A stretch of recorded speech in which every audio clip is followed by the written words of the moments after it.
Hello dear.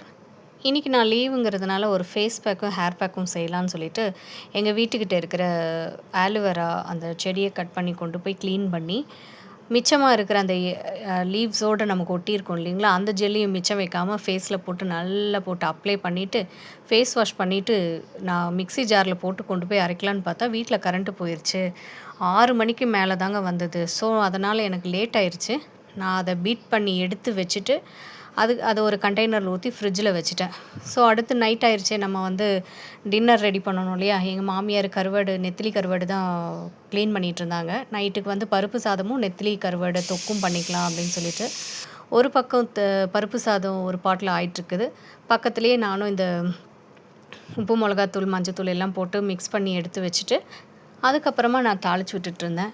இதுக்கிடையில் பாத்திரம் இருக்கிறதுனால பாத்திரமும் கழுவிட்டு இருந்தேன். இந்த மாதிரி யாரெல்லாம் வந்து குயிக்காக வேலையை முடிக்கணும்னு சொல்லிட்டு டக்கு டக்குன்னு இப்படி அடுத்தடுத்து பக்கத்தில் வேலை பார்க்குறீங்கன்னு கமெண்ட்டில் சொல்லுங்கள். இன்றைக்கி எங்கள் வீட்டில் டின்னருக்கு 1 பாட் ரைஸான பருப்பு சாதமும் கருவாடு தொக்கும் தாங்க. வாங்க சாப்பிட்லாம். தேங்க்ஸ் ஃபார் வாட்சிங். இது மாதிரி மோர் தென் வீடியோக்கு நம்மளோட சேனலை சப்ஸ்கிரைப் பண்ணி வச்சுக்கோங்க. பாய்.